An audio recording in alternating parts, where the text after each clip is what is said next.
Good morning, everyone. Crystal here with Our Spring Farm and Country. I just wanted to give you guys a quick garden update this week. We're getting well into fall. This is the first morning I actually had to put on a sweater, which kind of sucks because I'm not ready for fall yet. It is supposed to be 80 degrees today though, so it's not too fallish, just a little cool this morning. But as far as the garden, what we do have planted for fall seems to be doing pretty well. Our summer garden is well on the way out. In fact, today we will be taking most of our canvas bags that we have our summer stuff in and giving them to the chickens because the watermelon is completely done. In fact, we didn't get one watermelon that we actually was able to eat. We thought one was ready and we had cut it open and it was too soon. That probably would have been our one. And then the squash bugs moved in and sort of took over the rest of them. So the chickens will be getting a nice feast today. So they're getting the watermelon, they're getting the garden beans. The garden beans is still producing, but not as much. And at this point in the year, we're just kind of over beans. So we're going to give them the rest of those. And let's see, a couple of the tomato plants are pretty much done for the season. So we're going to rip those up and toss them over to the chickens as well. And what else? Oh, the large bottleneck gourds. They also are finished for the season. The plant itself is done. The gourds didn't get as big as I was hoping to, but we do have 3 on there. So I will keep those 3 and dry them throughout the winter and into next spring, and it will still be able to be created into something, so it's not all lost. And what else do we have over there that is leaving today? The cucumber plant. Cucumber plant is finished for the season too. It's completely dried up, so we'll be taking that out.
Now, what is surviving?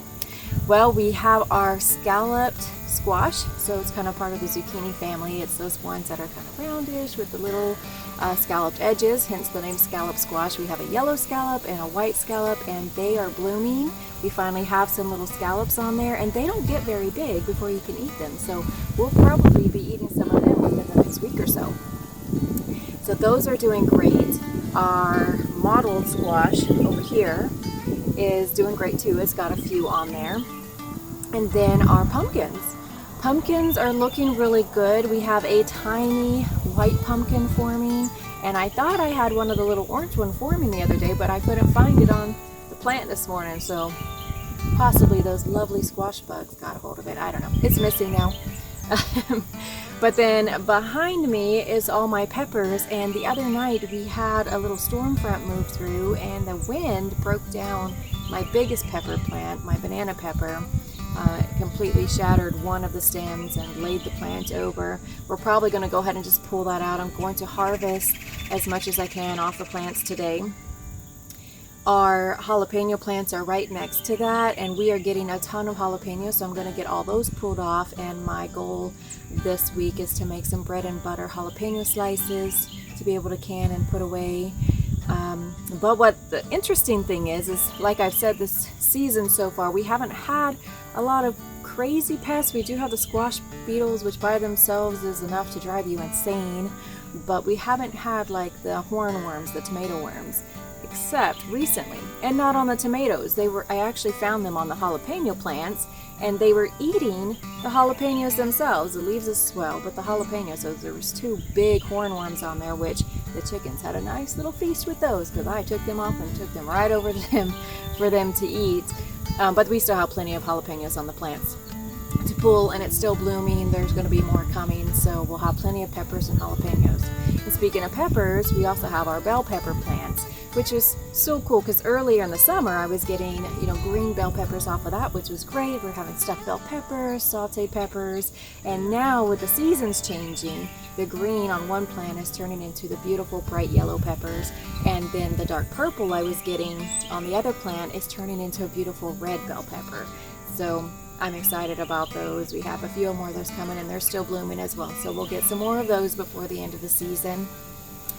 And really, that is about it besides the carrots. So we did plant a whole bunch of carrots at the beginning of the season in one bag. We overseeded it because we were just curious how well it would do with very little space.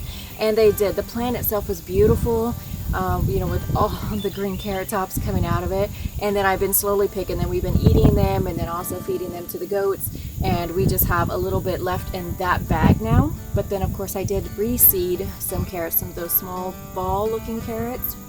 I reseeded those in a planter off the side of the deck, and those are doing really well coming up. We only had one little problem. I had noticed the little top of the carrots themselves, the fronds, were starting to be missing. Something was eating them, and there was one tiny little caterpillar in there that was working its way through the carrots. It just hit a few of them, but of course we got rid of the caterpillar, and I think really no harm was done to the rest of them. And we're just keeping an eye on them, because even on a deck, even in containers, bugs and pests will find you.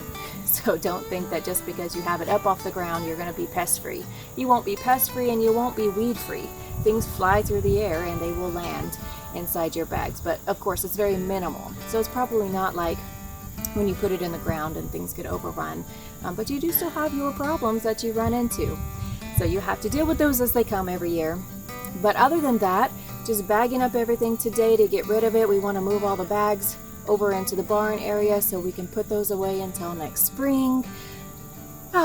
Next spring. I'm already dreaming about next spring, because our container garden that we're going to be moving into the bottom of the yard, that's going to be a dedicated raised bed container garden oasis, is on my mind, and I'm already ready for it. Let's just fast forward through winter, and can we just please get to spring?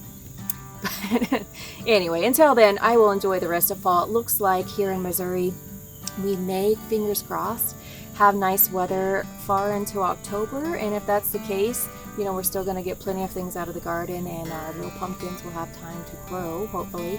Oh, almost forgot one thing, our loofah gourd. So we'd really kind of given up on it, thinking it wasn't going to do anything this year, and then lo and behold, in the last week, the darn thing is flowered.